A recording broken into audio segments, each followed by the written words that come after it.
Hello developers, I'm Yashasvi and today DSA series में हम first problem को solve करेंगे, वो है two sum. So the problem is fairly simple. हमारे पास एक एरे है, ओके, इंटीजर एरे, और हमारे पास एक टारगेट है, ओके, लेट्स से 9। सो हमें फिगर आउट करना है ऐसे दो नंबर्स एंड रादर उसके इंडेक्सेस जिनका सम करने से हमें टारगेट मिलता है।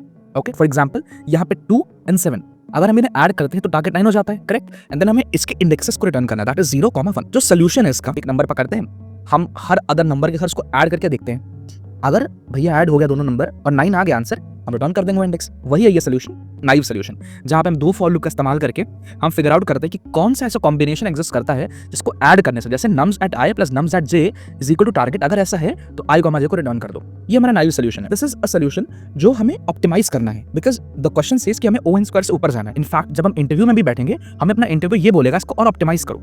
How can we think of more optimize solution? So will build from where this naive solution lacks. अगर हम थोड़ा सा इसको इंस्पेक्ट करें तो वी फाइंड कि हम क्या रिपीटेटिवली कर रहे हैं। हम क्या कर रहे हैं कि हर एक नंबर को हर डिफरेंट अदर नंबर से प्लस करके देख रहे हैं। अगर हम इसको सोचें कि अगर let's say we have a equation, अगर हमारी इक्वेशन ये है कि हमें a प्लस बी करके टारगेट बनता है, राइट, तो हम ये भी तो कह सकते हैं कि टारगेट में से अगर हम a माइनस कर दो तो हमें b मिलता है, राइट। सो अगर थोड़ा क्लैरिटी हम लाएं तो हमें ये पता चलेगा कि 2 को हमें 2 के लिए ऐसा नंबर ढूंढना है जो 9 minus 2 के बराबर हो, that is 7। So meaning rather than finding multiple numbers we just have to find one specific number.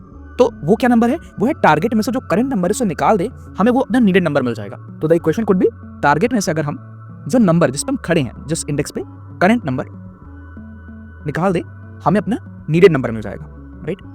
ये नीडेड नंबर हमें सर्च करना है कि क्या ये नीडेड नंबर एग्जिस्ट करता है हमारे एरे में। अगर करता है तो yes, we have got the solution. So this was the first insight कि हम इसको कॉम्प्लीमेंट, इसे हम कॉम्प्लीमेंट वाला कॉन्सेप्ट भी कहते हैं कि ए का कॉम्प्लीमेंट बी है इन दिस टारगेट थिंग के अंदर। सो this was the first insight. Second insight is कि हमारे लिए जरूरी है सिर्फ पेयर का एग्जिस्ट करना। We don't have to figure out all the number of combinations of pair, जहां पे हम इसमें कर सकते थे इस फॉर लूप के अंदर, but we don't want in this question. हमें जस्ट फिगर आउट करना कि क्या ऐसा कोई एक पेयर एग्जिस्ट करता है। We just need only one solution. That was the second insight, जहां पे हमारा नाइव सॉल्यूशन लैक कर रहा था। हमारा नाइव सॉल्यूशन सारे कॉम्बिनेशंस को फिगर आउट करने की कोशिश कर रहा था। What would be, I think, order does not matter. Order नहीं मैटर करता, but what matters is the encounter time. Okay, pair तभी पेयर कहलाता है जब उसका सेकंड एलिमेंट भी उसे मिल जाता है, करेक्ट। तो यहाँ पे अगर हम टाइम की बात करें और जब हमें लुकअप करना हो, हमें क्या फिगर आउट करना है, वो स्पेसिफिक नंबर उस एरे के अंदर, तो हमारे दिमाग में दो डेटा स्ट्रक्चर्स दिमाग में आते हैं। एक है hash map, right, and second is hash set. और ये भी क्लियर हो जाएगा कि हमें कौन सा इस्तेमाल करना है। अगर हम थोड़ा सा गौर से पढ़ें कि हमको रिटर्न करने हैं उसके इंडेक्सेस को, तो हमारे लिए हैश मैप का यूज करना काफी इंटुइटिव होगा। बिकॉज अगर हम ये किस तरह सेव करने की कोशिश करें, जिस एलिमेंट को हम देख रहे हैं उसका इंडेक्स क्या है, तो काफी आराम होगा कि अगर जब हम फिगर आउट कर लें कि अच्छा 7 के 2 का पेयर है और अगर हमें 2 का इंडेक्स तुरंत O1 में मिल जाए, तो that is where hash map can help us. Hash map हमको जो भी एलिमेंट को हम पॉइंट आउट करते हैं, ये बताता है कि क्या वो एलिमेंट पहले एग्जिस्ट करता है क्या हमारे एरे के अंदर, फर्स्ट थिंग, एंड सेकेंडली ये भी हमें बताता है कि उससे रिलेटेड उसका इंडेक्स नंबर क्या है, ओके, जो हम यहाँ पे मिस कर सकते थे।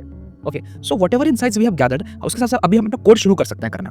सो अभी हमें पता चला हमें हैश मैप इस्तेमाल करना है। So will just declare our map, जो इंटीजर होगा, करेक्ट। हम इसको मैप नाम देते हैं, इसकी वैल्यू होगी न्यू हैश मैप। ये हैश मैप है हमारा, right, okay.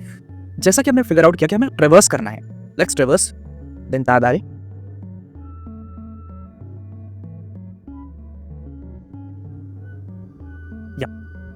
We're traversing the entire array. Now, जो हमारे पास इक्वेशन थी ये वाली, हम इसको फिगर आउट करेंगे अपने कोड के अंदर। So that would be in complement. इसको हम कॉम्प्लीमेंट बोलेंगे।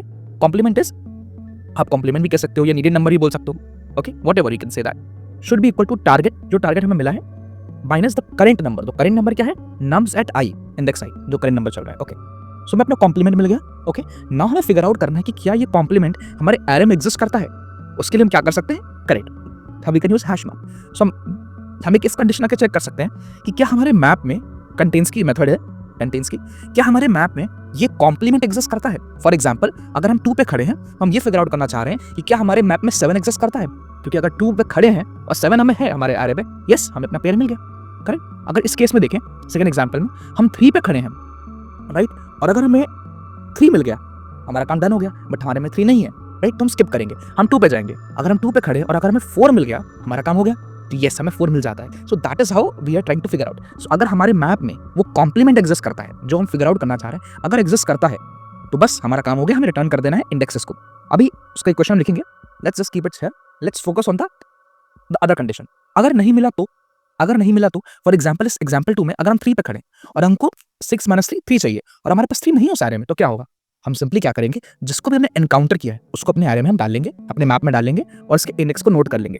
ठीक है, ऐसा क्यों कर रहे हैं कि जस्ट बिकॉज कि जब हम आगे जाएं तो हमारे पास पुराने वाले नंबर का वैल्यू भी हो हमारे मैप में, क्योंकि हमने उसको एनकाउंटर कर लिया था, वो हमारे सीन में आ चुका है, हमने एरे में उसको सीन कर लिया है और उसका हमारे पास इंडेक्स भी नोटिस्ड है। करेक्ट, इसलिए हम उसको अपने मैप में ऐड कर रहे हैं। क्योंकि अगर आप नोटिस करोगे हमारा जो सोल्यूशन है इसको सिर्फ सफिशिएंट पास्ट वैल्यूज चाहिए आंसर निकालने के लिए, हमें मतलब ही नहीं कि फ्यूचर में क्या है। क्या हमारा आंसर चेंज हो जाता अगर हम 2 पे खड़े और हमें 7 पे नहीं मालूम? नहीं, हमारा आंसर तब भी नहीं बदलेगा, बिकॉज हम कभी ना कभी तो पहुंचेंगे आगे, और जब हम आगे पहुंचेंगे हमको अपना पेयर मिल जाएगा, बिकॉज पेयर की कंडीशन ये है कि किसी भी ऑर्डर में वो पेयर हो एग्जिस्ट करता हो, दैट वर्क्स फॉर अस। क्योंकि पेयर तभी फुलफिल होगा जब दोनों नंबर्स हमें मिल जाए। ठीक है, तो चाहे वो हमें अभी मिले या बाद में मिले, जो भी हमारे मैप में हमने एनकाउंटर किया है मैप में उसको पुट कर देंगे। So the method is put, और यहाँ पे हम जो नंबर अभी में एनकाउंटर हुआ है वो है नम्स एट आई, कॉमा उसकी इंडेक्स क्या है वो है ith इंडेक्स को हम ऐड कर लेंगे। अच्छा, ऐड कर लिया। लेट्स नाउ कि हमें क्या रिटर्न करना है, हमें रिटर्न करना है एक नया इंटीजर। आप देखोगे हमें यहाँ पे हमारा जो रिटर्न टाइप है वो एक इंट एरे है, हमें एक रिटर्न करना है इंट। ठीक है, अब हम क्या रिटर्न कर रहे हैं, हम रिटर्न कर रहे हैं कि जिस पे हम खड़े हैं, ठीक है, उसका जो कॉम्प्लीमेंट है उसका इंडेक्स क्या है, राइट। तो जिस पे हम खड़े हैं हमें बेसिकली कॉम्प्लीमेंट का इंडेक्स जानना है, अपने जो हम कॉम्प्लीमेंट हमें मिल गया है उसका इंडेक्स। तो हम क्या करेंगे, map dot get of complement, right, comma comma, क्योंकि जिस पे हम खड़े हैं वो भी एक वैलिड इंडेक्स है, क्योंकि वो एंडिंग इंडेक्स है, उसे हम आई बोलेंगे, क्योंकि जहां पे हम खड़े थे हमने पास में चेक कर लिया, हमारे पास हमें इंडेक्स मिल गया, और हम जहां पे खड़े हैं वो भी एक वैलिड इंडेक्स है, उसको रिटर्न करेंगे, तो we return i. Once we do that हमारा कंप्लीट हो गया question. And just for completeness of this function, question में दिया हुआ है कि एक्जैक्टली वन सॉल्यूशन तो एग्जिस्ट करता है, only one valid answer exist, तो फिर भी कंप्लीटनेस के लिए हम यहाँ पे अगर हमें कुछ नहीं मिलता है, जो होगा नहीं, हम यहाँ पे बस एक एम्प्टी इंटीजर एरे रिटर्न कर देंगे, that's it. So this is the complete code of the 2-sub problem. So once let's run this and see. Yeah, all of our test cases have passed. Now let's submit the problem. Cool, मिल गया।